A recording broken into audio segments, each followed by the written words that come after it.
Alright, time for another draftphysics.com, debatephysics.com also. Video presentation brought to you by I really hate your guts. Yeah. I really do. I mean, this is so silly. These people, not to even admit that none of these arguments create any kind of doubt. I mean, certainly there's good reason to doubt when somebody says something's true and there isn't any really good evidence, and there's lots of these arguments that just make it look kind of ridiculous, like 25 times the fuel to go 5 times as fast. It's just ridiculous. It almost shouldn't need to be argued. Alright, so I will combine a couple of subjects again. So there's this idea that you could have a 5 mass, okay, going 10 velocity, and you're just going to add a mass to it. Now, you could just pour water into it. You could just do anything, but you're just going to add the mass as gracefully as possible. And the fact is you're going to end up with a 10 mass going 5 velocity.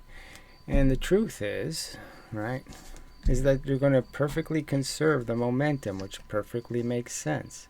It's going to be a nice, graceful combination of the two masses. You're going to end up with the 10-ton train going 5 miles an hour instead of a 5-ton train going 10. And it makes perfect sense that they're equal things, okay? Two atoms going 50 miles an hour, same thing as one atom going 100 miles an hour. I mean, it makes so much sense, and they just ruin it with this nonsense that I have to believe that this had 200, we'll say kinetic energies, and that this only has 100 kinetic energies, and somehow I lost half the energy, whatever they think energy is. I lost half of it, and there's no place to lose it to. And you can sort of understand that, well, if I didn't lose it, what would happen? Well, if I made this number actually 200 KEs, then I'd have to make the momentum also more. So then I'd have to say, well, 100 momentum went in and 200 momentum came out. That wouldn't be very logical. So we know you can't gain any momentum. You can't. So you're stuck with this idiotic paradox where you can never collect the extra energy this object has in any kind of useful form of motion. And you're just going to pretend it's there as some sort of heat thing or some sort of other invisible energy that still should be collectible, and you don't have any experimental evidence indicating it really exists, because the fact is, heat is momentum. Heat is movement of atoms. You can't move them for free. You have to give the motion to them. Something with momentum has to make something have momentum. There's no free source of momentum. But it's just a silly paradox. It shouldn't, And there's no way. There's just no way. It doesn't matter how I add the 5 mass to this. I could be in space, and I could have little magnets, and I can do all kinds of things to make it as graceful as possible. And their argument is that half the energy. So if they were 1-ton objects, we're talking about thousands and thousands of joules of energy has to just kind of disappear. It doesn't have to kind of disappear. It has to disappear. Because if it don't make it disappear, I'm going to end up creating free momentum. And you can't do that. So it's just so bad. So the other argument is the same thing about motion anyway. And so you could have a car going 50 miles an hour and you crash it into a wall, or and then you have the scenario where you have two 50s and you crash them into each other. And the interesting fact is that if they have their own individual spring, let's say, and they hit the wall, or their own individual crushable object, that the crush will be the same in both circumstances. So the amount of crushing this car will have is the same whether it hits a brick wall or it hits another car. So hitting another car going 50 miles an hour doesn't make this car crush more. Alright, so that's been pretty much established by the Mythbusters. All right. So, I mean, and it makes some logical sense. And the fact is, though, what if I put this one spring in between the two cars? Well, what's really going to happen to that one spring, right? The fact is, it's going to get compressed from both ends. So instead of compressing just in one way, it's going to be compressing from both directions. Both directions are going to be compressing it, and so it's going to compress at twice the velocity. So it'll be twice the velocity, but it won't compress 4 times as much. So it's essentially duplicating a conversion into one object at twice the velocity.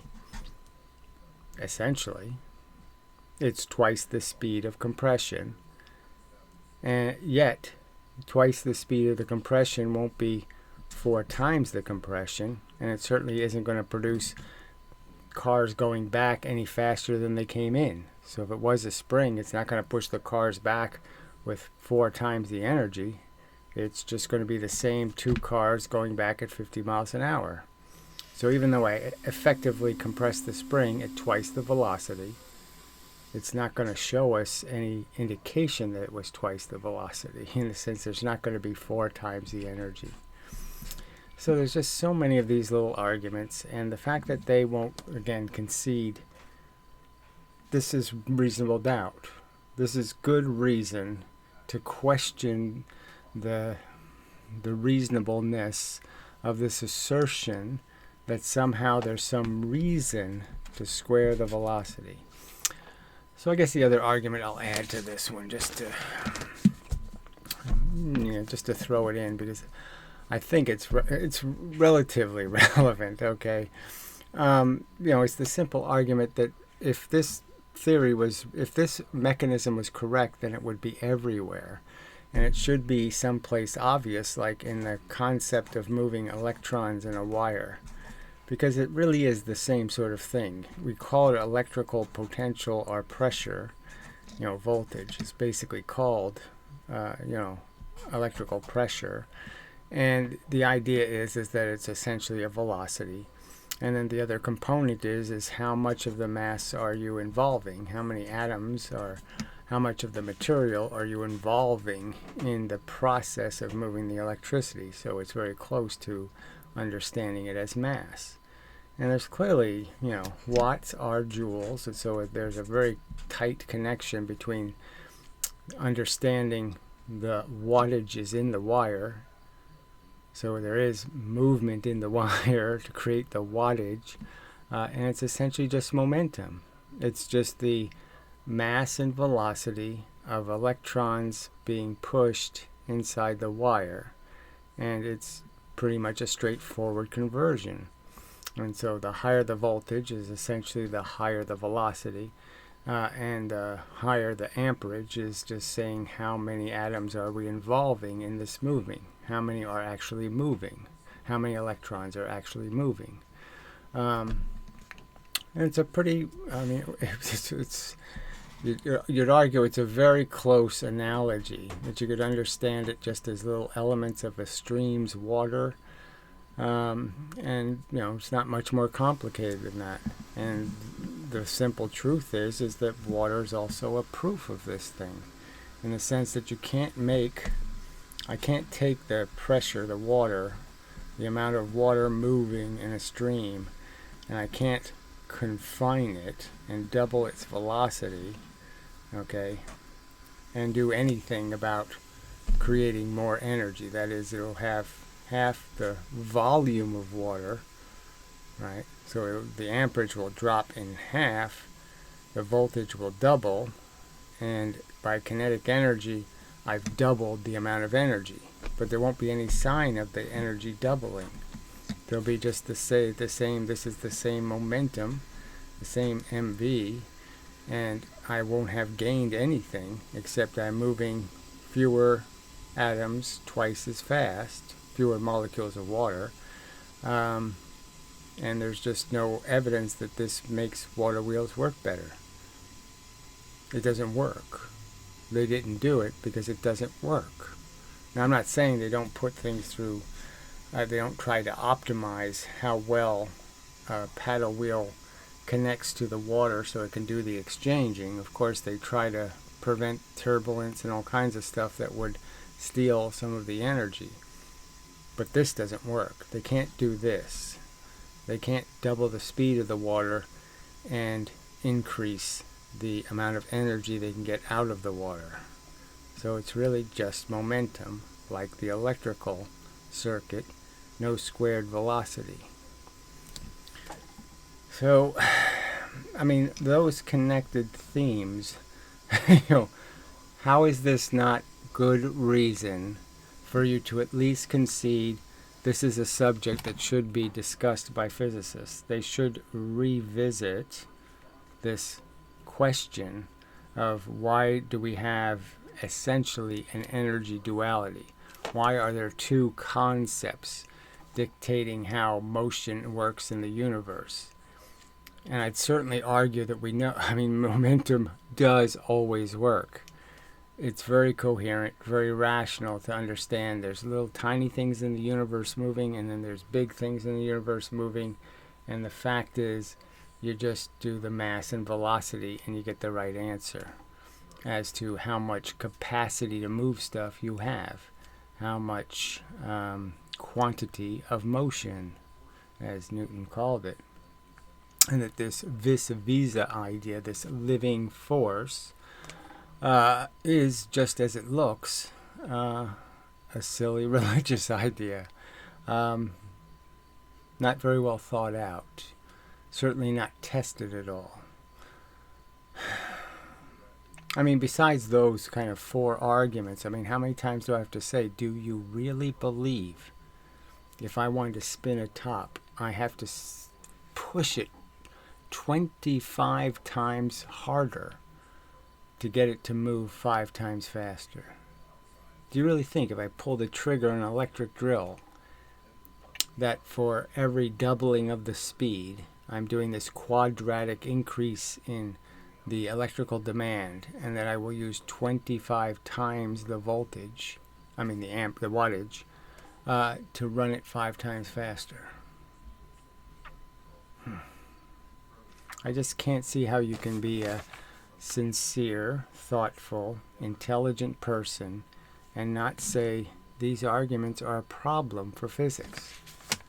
They're real issues. They're real dilemmas that need to be solved.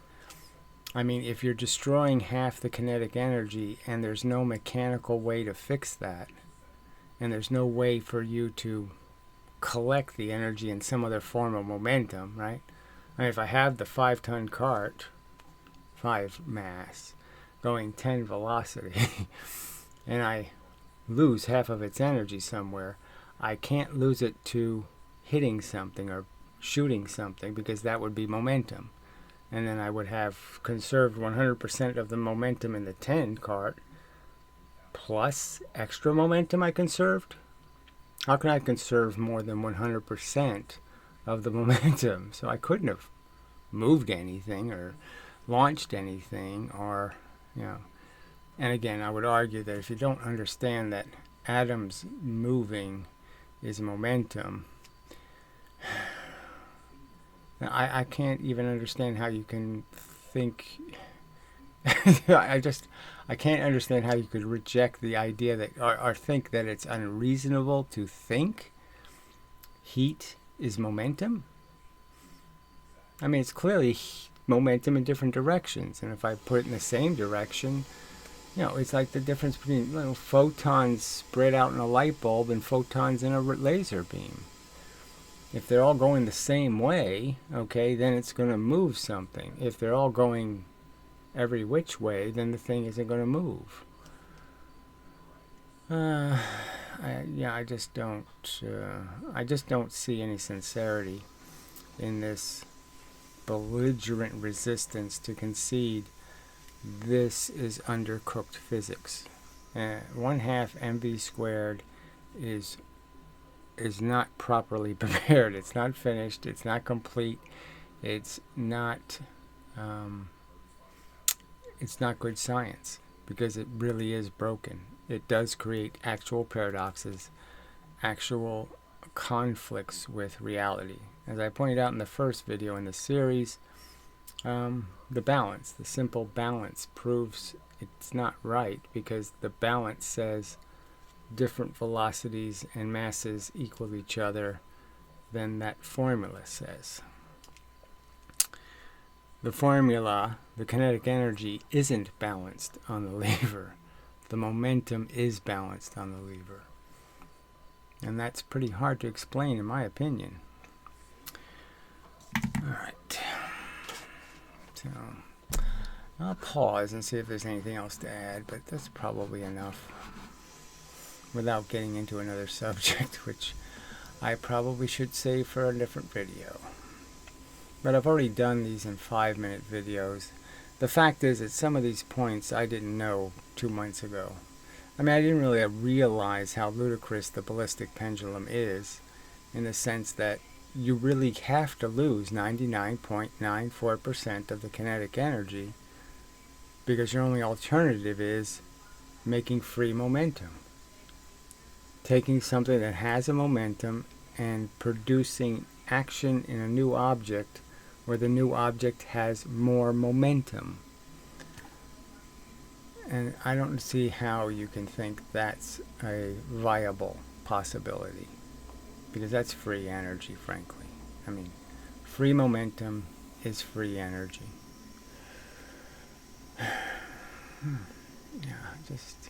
So I'm disappointed. I'm just saying, I'm disappointed in the people on the internet. I'm disappointed that people defending science are showing so little integrity, so obnoxious, so belligerently, frankly, ignorant.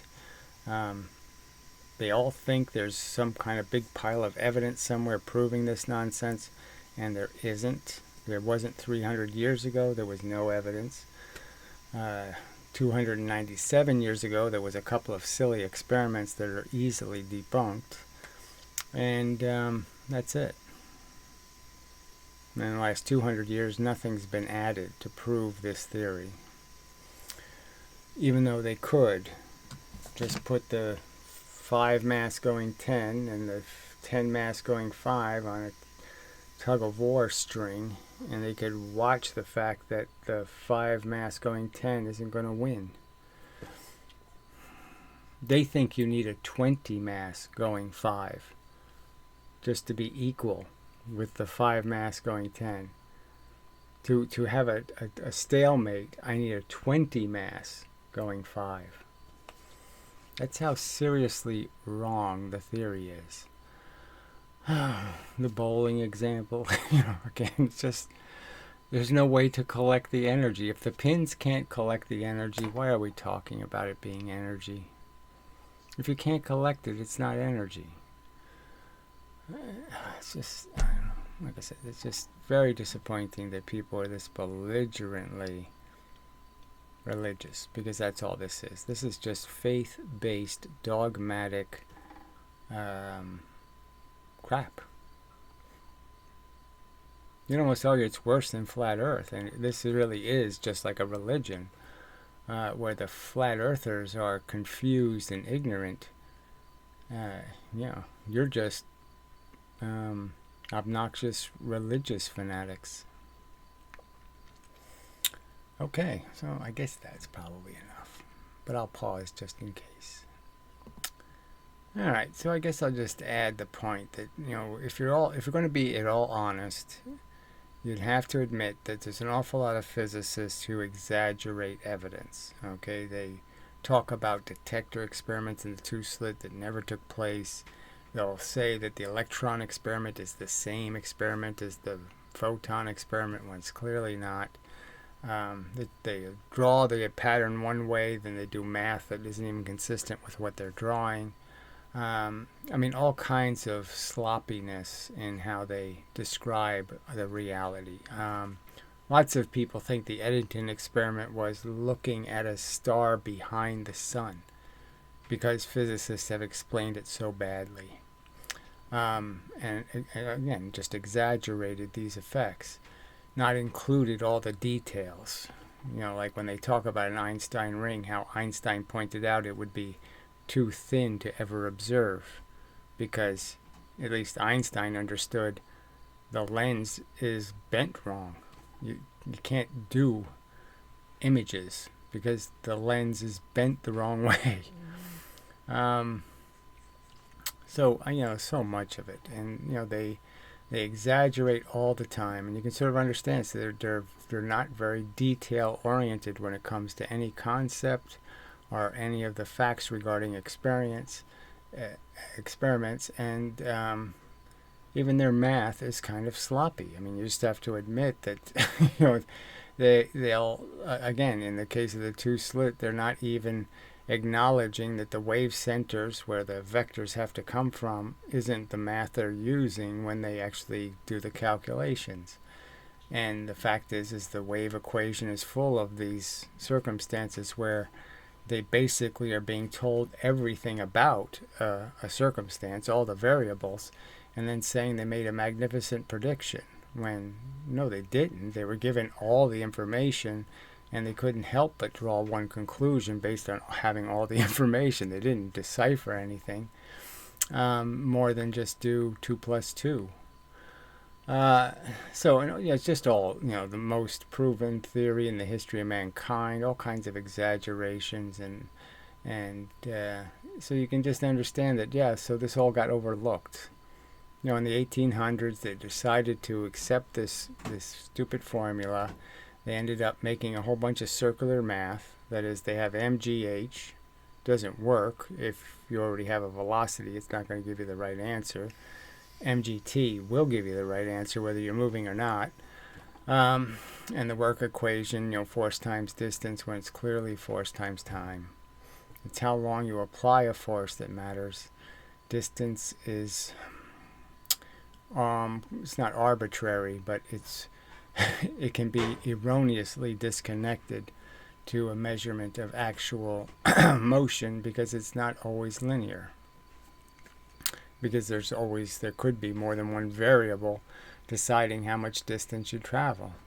And clearly in a case in space, it just gives it away, because clearly in the case in space, you can't go 4 times the distance if you're going twice the velocity, because nothing's consuming your energy. Just so many arguments, and people are just belligerently clinging to dogma. And that's, again, I just didn't think people were